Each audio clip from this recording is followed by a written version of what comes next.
প্রিয় দর্শক বন্ধুরা, এই মুহূর্তের জন্য সাউথ 24 পরগনার 2009-এর নিয়োগকে কেন্দ্র করে উঠে আসছে কিছু গুরুত্বপূর্ণ আর্জেন্ট নিউজ আপডেট। অবশ্যই এই ভিডিওর মধ্যে তার সবকটাই আলোচনা করছি এবং পর্যায়ক্রমিকভাবে বিশেষ 328 ও নন জয়নিং নিয়ে বিশেষ উদ্যোগের খবরগুলিকে আলোচনা করছি। ভিডিওটিকে অবশ্যই শেষ পর্যন্ত দেখে নেবেন। চ্যানেলটিকে যে সমস্ত বন্ধুরা সাবস্ক্রাইব করেননি, সাবস্ক্রাইব করে নিয়ে সঙ্গে থাকবেন। বন্ধুরা, অধিকার কেউ কাউকে দেয় না, অধিকার কিন্তু অর্জন করে নিতে হয় বা অধিকার অর্জন করার মতো জায়গায় নিজেকে নিয়ে যেতে হয়। সেটাই কিন্তু করছেন সাউথ 24 পরগনার 2009-এর নিয়োগ সংক্রান্ত যোগ্য বঞ্চিত লড়াকু মানসিকতার প্রার্থীরা। বর্তমানে 1506 জনের একটি নিয়োগ প্যানেল প্রকাশিত হয়ে গিয়েছে। সেখান থেকে অনেকে কিন্তু স্কুল জয়েন করেও নিয়েছেন, কিন্তু এখন যেটি বাকি থেকে গিয়েছে সেটি 328% সহ যে প্যানেলটি, যে মেধা তালিকাটি বা যে মেরিট লিস্টটি এখনও পর্যন্ত প্রকাশিত হয়নি, সেটি প্রকাশ করার বিষয়ে নানান উদ্যোগ।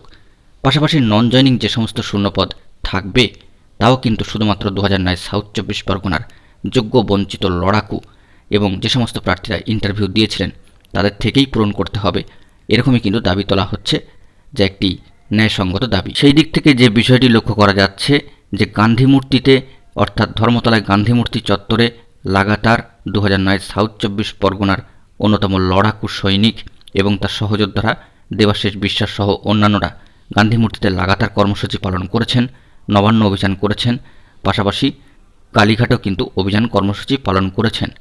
সমস্ত কর্মসূচি সফলভাবে সম্পাদন করার পর যে খবরটি উঠে আসছে যে লালবাজারের তরফ থেকে একটি গুরুত্বপূর্ণ পারমিশন তারা কিন্তু আদায় করতে সফল হয়েছেন এবং এ বিষয়ে পরবর্তী ক্ষেত্রে বৈঠকের দিনক্ষণও নির্ধারিত হবে।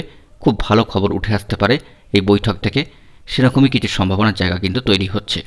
এই খবরটি বেরিয়ে আসছে। পাশাপাশি অন্যদিকে 2009 সাউথ 24 পরগনার অপর এক লড়াকু সৈনিক অরিন্দম মণ্ডল সহ তার অন্যান্য সহযোগীরাও কিন্তু অন্যতম গুরুত্বপূর্ণ পদক্ষেপ গ্রহণ করছেন 328% প্যানেল প্রকাশের বিষয়।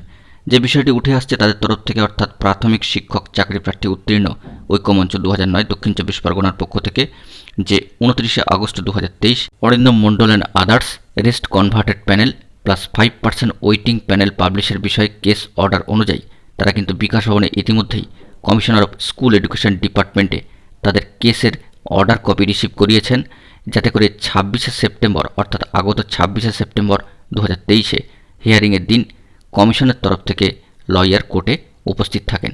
এ বিষয়ে তারা কিন্তু একটি উদ্যোগ নিয়েছেন, অর্থাৎ সকলেই কিন্তু সকলের মতো করে চেষ্টা করছেন যাতে করে 328% প্যানেলটি দ্রুত প্রকাশিত হয় মহামান্য কলকাতা হাইকোর্টের নির্দেশকে মান্যতা দিয়ে। দেখা যাচ্ছে যে সকলের উদ্দেশ্য একটাই, সকলের মোটিভ কিন্তু একটাই, 2009 সাউথ 24 পরগনার নিয়োগকে সম্পূর্ণভাবেই সম্পূর্ণ করে তোলা। এবং এখানে একটি বিষয় জানিয়ে রাখা দরকার যে নন জয়নিং যে সমস্ত শূন্যপদ থাকবে সেই শূন্যপদগুলিতেও যাতে 2009-এর প্রার্থীরা নিয়োগের সুযোগ পান সে বিষয়ে কিন্তু পরবর্তী ক্ষেত্রে উদ্যোগ নেওয়ার চিন্তাভাবনা চলছে। অর্থাৎ বন্ধুরা, এটুকু বলা যেতে পারে যে সাউথ 24 পরগনার 2009 যে সমস্ত লড়াকু সৈনিকরা রয়েছেন, লড়াকু চাকরি প্রার্থীরা রয়েছেন, তাদের তরফ থেকে যে সমস্ত উদ্যোগগুলি নেওয়া হচ্ছে তাতে সব দিক থেকেই যেন একটা আশার আলো ফুটে উঠছে। অবশ্যই তারা জয়ের শেষ হাসিটুকু হাসবেন এবং সমস্ত সংগ্রামী বন্ধুদের এ বিষয়ে কিন্তু অবশ্যই এগিয়ে আসতে হবে। বন্ধুরা, এখন এটুকুই। সকালে ভালো থাকবেন। গুরুত্বপূর্ণ আপডেটগুলি পাওয়ার জন্য অবশ্যই এখনই চ্যানেলটিকে সাবস্ক্রাইব করে নিয়ে সঙ্গে থাকবেন। ধন্যবাদ।